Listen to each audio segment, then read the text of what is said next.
Halo, salam kenal dengan kami dari Ivan Channel. Dalam channel ini khusus kami ingin mau menceritakan bagaimana kehidupan pergumulan dari anak kami, yaitu yang bernama Ivan. Dia berkebutuhan khusus, saat ini sudah berumur 22 tahun. Kenapa kami ingin membagikannya kepada Bapak Ibu yang luar biasa? Karena pengalaman kami rasakan sesuatu hal yang unik. Pengalaman kami tidak semua orang mengalaminya. Tapi kami yakin bahwa pengalaman kami bukan sesuatu yang mudah, yang banyak dialami juga oleh orang tua yang memiliki anak-anak berkebutuhan khusus. Pergumulan banyak, dan karena kami sudah merasakan selama 22 tahun bagaimana Tuhan memimpin, Tuhan menolong, sehingga kami bisa masih kuat hingga hari ini hanya oleh karena pertolongan Tuhan. Kami ingin membagikan suka dukanya. Kami ingin membagikan bagaimana pergumulan seorang anak berkebutuhan khusus. Kami mulai dengan kisah kehidupan anak kami, namanya Ivan. Dia lahir tahun 98. Waktu itu dia lahir belum waktunya dari perkiraan dokter. Jadi dan karena kondisi air ketuban berada di bawah, maka air ketuban pecah terlebih dahulu. Waktu itu saya nggak tahu kalau itu air ketuban, karena anak pertama ya, jadi tidak tahu kalau itu air ketuban. Suami saya waktu itu sedang ke Singaraja, jadi sendirian di tempat kos. Cuaca masih banyak, waktu itu musim hujan, bulan Oktober, jadi banyak hujan, terus dingin-dingin. Saya pikir mungkin keluar masuk kamar mandi, buang air kecil karena udara dingin. Tapi rupanya itu air ketuban. Dan ketika saya cerita dengan tetangga, saya sampaikan, ini saya mengalami kok ke kamar mandi terus, kencing terus. Terus tetangga sampaikan, jangan sampai nih, ini air ketuban yang pecah. Nah, oleh karena itu dia sarankan untuk ke dokter kandungan. Dan suaminya membantu menolong untuk mengantar saya ke dokter kandungan. Ternyata ketika diperiksa, air ketubannya udah pecah dari pagi. Air ketuban udah pecah dari pagi dan tidak ada kontraksi sama sekali. Waktu itu sudah sore ya. Sudah sore, terus akhirnya dokter kasih surat rujukan harus ke rumah sakit. Sanglah malam itu juga dan dioperasi. Dengan membawa surat rujukan itu, saya berangkat ke rumah sakit. Tapi rupanya di rumah sakit tidak dioperasi, tidak segera dioperasi, tapi diberikan induksi dulu ya, diberikan perangsang supaya diharapkan bisa keluar dengan normal. Tapi rupanya nggak ada kontraksi sama sekali, dan air ketuban itu sudah kayaknya sudah habis lah. Karena waktu itu saya sempat panas sampai suhu 38. Nah, saya ngomong sama perawat, saya sudah panas, dan akhirnya terus dikasih perangsang sampai diharapkan bisa melahirkan. Kalau sampai besok pagi tidak bisa lahir normal, berarti harus operasi. Tapi puji Tuhan, malam itu sekitar jam pagi dini hari ya, jam 1 atau jam 2 dini hari, anak kami lahir. Waktu lahir dia ternyata kuning, bilirubinnya sampai 18. Kata dokter kalau yang normal itu adalah di bawah angka 1. Bilirubin itu seperti warna kuning ya, kalau Bapak Ibu misalnya waktu punya bayi kan seringkali kuning. Nah, zat kuningnya itu namanya bilirubin. Nah, ketika diperiksa ternyata ada kelainan fungsi hati. Karena dia belum waktunya lahir, sudah lahir dan ada kelainan fungsi hati yang namanya kolestasis. Nah, pada waktu itu diberikan obat, perawatan, disinar dan lain sebagainya, harus minum air putih banyak, tapi rupanya tetap tinggi terus. Dan setelah umur 2 bulan setengah dia mengalami pendarahan otak. Pendarahan otak ini sesuatu hal yang luar biasa, yang kami pengalaman yang juga luar biasa, bagaimana kami melihat Tuhan Allah kita itu adalah Allah yang berdaulat, Allah yang besar, Allah yang berkuasa, yang memberikan pertolongan tepat pada waktunya.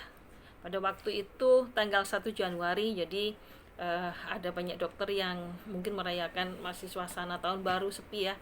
Tapi jam 5 pagi kami membawa anak kami ke rumah sakit, dan dokter tidak mengetahui dari pagi itu sampai sore hari kalau anak ini mengalami pendarahan di otak. Tapi kejang-kejang terus, sehingga walaupun sudah dikasih obat kejang, dia masih kejang lagi. Sampai sore tidak ada yang mengetahui, memperkirakan kalau ini mungkin mengalami pendarahan otak.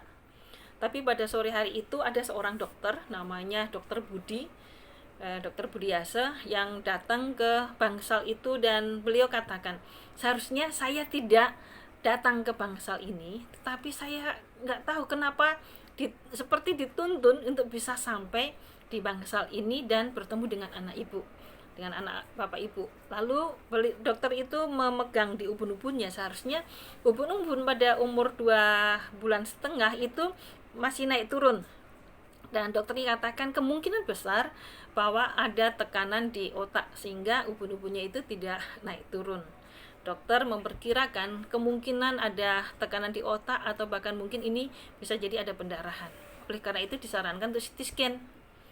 Kami kaget dengan hal itu, tapi kami mengikuti saran dokter untuk persiapan CT scan.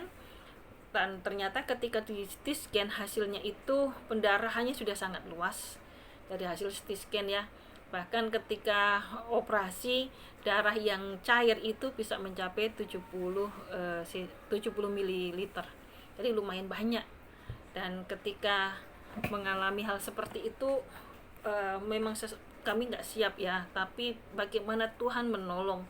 Kami membutuhkan donor dengan golongan darah O. Suami saya kan golongan darah O, tapi karena waktu itu dia begadang 2 hari, tensinya rendah, jadi tidak bisa mendonorkan darahnya. Dan kami waktu itu luar biasa dukungan dari teman-teman. Ada sekitar 10 orang dengan golongan darah O yang datang ke Rumah Sakit Sanglah dan siap untuk menjadi donor. Termasuk dokter ini, karena pada waktu itu kan belum datang ya, para pendonornya itu belum datang. Dokter ini yang langsung mengatakan saya siap untuk menjadi donor untuk anak ibu. Dan akhirnya masuklah di ruang operasi. Saya dengan suami bersama-sama sebagai suami istri hanya menyerahkan anak kami kepada Tuhan, karena Dia sang pemilik alam semesta ini yang memiliki juga anak kami. Suami saya mengajak berdoa untuk menyerahkan anak ini di dalam doa kepada Tuhan. Memang kami katakan kalau Tuhan izinkan anak ini untuk kami rawat, kami besarkan, Tuhan yang akan memberikan kekuatan buat kami. Saya bersyukur karena ketika kita suami istri itu bisa sehati, bisa saling menopang tantangan masalah yang kita hadapi dalam pergumulan apapun, kita bisa kuat untuk menghadapinya. Singkat cerita, operasi berjalan dengan baik. Tetapi dokter katakan harapan hidupnya tipis. Waktu itu yang mengoperasi adalah Dr. Newman Golden, spesialis untuk bedah saraf ya, di Denpasar. Dan beliau sampaikan harapan hidupnya tipis. Kemungkinan untuk hidup itu mungkin sangat kecil.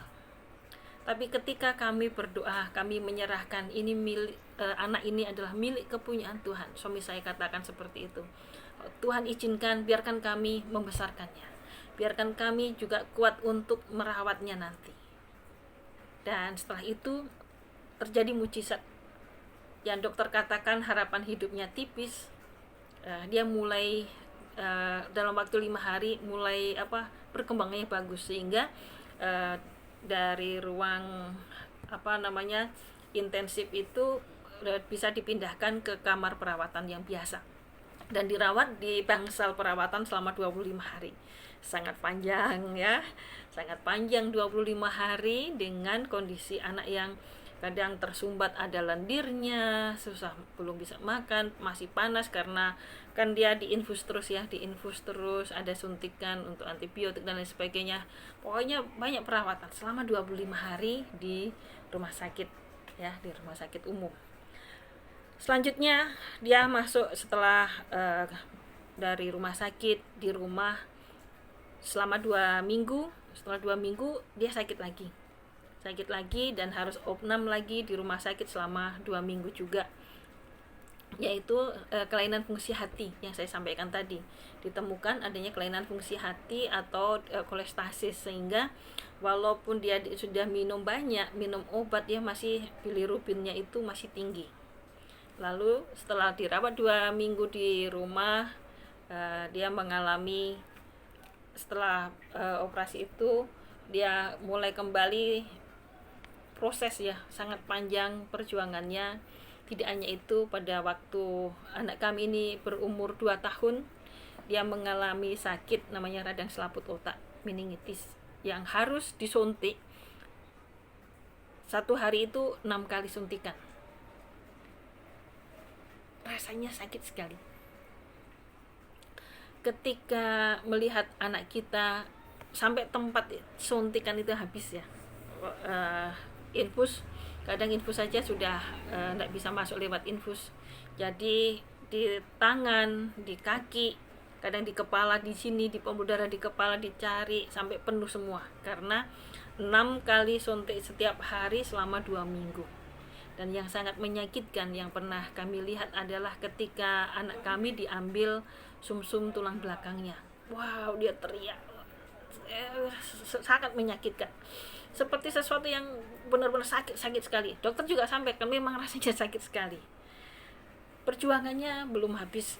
Setelah dia umur 2 tahun mengalami radang selaput otak, pada umur 5 tahun dia sakit epilepsi. Sampai sekarang ya, epilepsi diagnosisnya, dan juga ada cerebral palsy. Dan itu yang membuat seringkali kaget-kaget. Ada suara sendok jatuh bisa kaget, suara ayam berkokok bisa kaget, dan kalau kaget kaku semua. Sepertinya di dada ini dia berhenti untuk bernapas, jadi kadang pucat sekali, dan kami harus tekan-tekan dadanya atau elus-elus gitu ya. Nah, itu hal yang dia alami. Pergumulannya tidak mudah, dan di dalam channel ini saya belum menceritakan sampai selesai, karena ada kisah-kisah berikutnya yang lebih menarik secara rinci, dengan video gambar bagaimana dia berjuang. Seorang anak yang luar biasa. Dia anak yang sabar, ketika sakit tidak suka bikin rewel, bikin kayak susah kita orang tua. Dia juga anak yang tenang, senyum. Saya rindu sekali kehidupan anak kami Ivan bisa memberkati Bapak Ibu, memberikan semangat, dorongan. Setiap anak yang Tuhan berikan selalu punya misi khusus. Ada tujuan Tuhan yang khusus di dalam kehidupan dia. Mereka adalah anak-anak yang berharga. Walaupun kadang kita, kalau saya sampaikan, pernah enggak ada yang mengatakan, kenapa aku loh yang mengalami ini? Kenapa keluarga kami? Apa salah kami? Atau kami kena kutuk? Atau kami kena ada dosa yang belum kami selesaikan, dan lain sebagainya. Nah, sahabat semua, saya memberikan di kolom komentar ini, Bapak Ibu bisa berbagi rasa, sharing pergumulan Bapak Ibu. Bukan berarti kami sudah lebih kuat, tapi apa yang pernah kami alami, itu kami percaya bahwa itu bisa menjadi berkat buat Bapak Ibu. Tidak mudah, tapi kalau kita lalui bersama dengan Tuhan, kita sehati suami istri, ditopang, bahkan kita bersepakat dalam satu keluarga, kita akan bisa melalui setiap pergumulan, setiap masalah kehidupan. Nah, di kolom komentar Bapak Ibu bisa tulis di situ pengalaman Bapak Ibu. Saya bisa nanti menindaklanjutin, atau kalau mau telepon, kita bisa berbagi rasa bersama, akan saya taruhkan di situ nomor WhatsApp saya. Terima kasih, Tuhan memberkati.